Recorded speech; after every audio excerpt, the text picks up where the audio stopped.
guys, it's April. Yup. So I'd like to do a review today.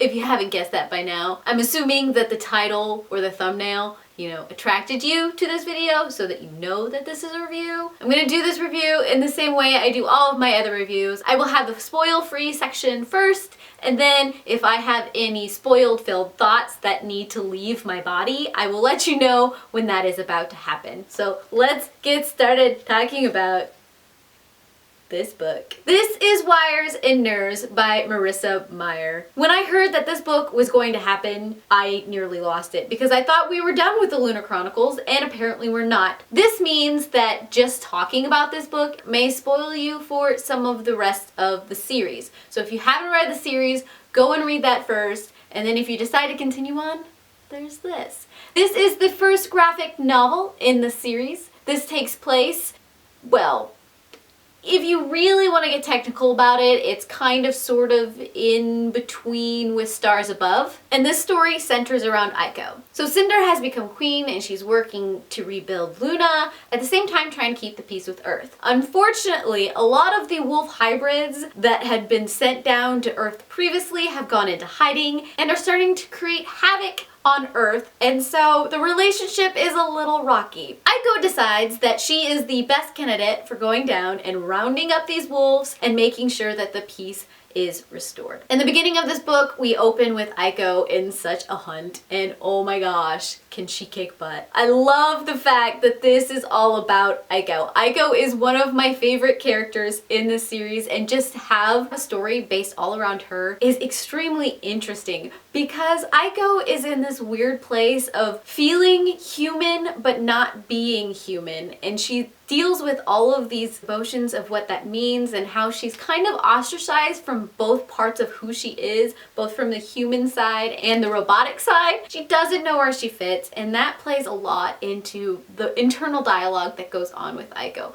But she's also got this like sassy wit that is just absolutely amazing. If I could compare her to anybody, Aiko would be Buffy from Buffy the Vampire Slayer. She's all about the clothes, she's all about the look, she's all about the girly things, but she can kick butt and take names like nobody's business. And I like it. We also get to see all of the other characters from the Lunar Chronicles series, which is amazing. I like it. Just to see how Cinder is trying to deal with the transition of being queen and then possibly abdicating the throne. There's a lot of stuff still going on, and it's hard to see some of the friction in some of the races and all of that stuff because it hits so close to home right now. It really does. There was a bit of a visual curve to some of this because I have read the whole series and I love the whole series. I have some of it mapped out in my brain and it didn't quite match what the artist did in this. It's beautifully done. It's not in the art style that I am necessarily drawn to, but it tells the story. It did take me a little bit to get into the story because I'm so used to the story being told to me in words that adding that graphical element, I had to get used to the style a little bit. I had to get used to the characters and visual cues. But then I really got into the story, and then as soon as I got into the story ended. I always forget how quickly graphic novels can go and how much more you want and how they leave you hanging, even though it is 200 and so odd pages. So if you like the Lunar Chronicle series, you're really, really gonna like this book just because you get to go back into that world and see all of those characters, and I just need more. That's all. So that is my review. So if you haven't read the Lunar Chronicle series yet, go read that. If you haven't read this book yet, go read this. And I think I've got all my bases covered. And now I'm going to go into some things.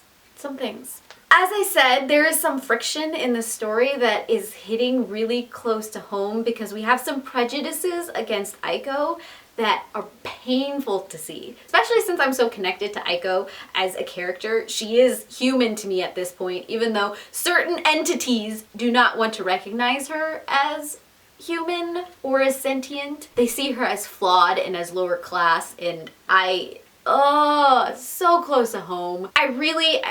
I want to see where this story goes because of some of those tensions and some of those issues, and of course it's just that world. I can kind of tell where the romance of this story is gonna go.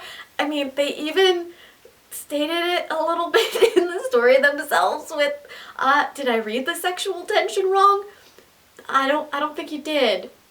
Yeah, we're playing this like a drama, and I kind of liked it for that. It's that little guilty pleasure inside of me where you got the two people who just get at each other's throat so much, but you know that something is gonna happen and things are gonna come together and it's gonna be beautiful and glorious. I need more. That's pretty much the synopsis of all of this is I need more, a lot more, and yeah. Since you made it this far in this video, I'm gonna assume that you have read this story. So tell me your thoughts down below and we can start a conversation about I need more. Heart your beautiful faces. Bye.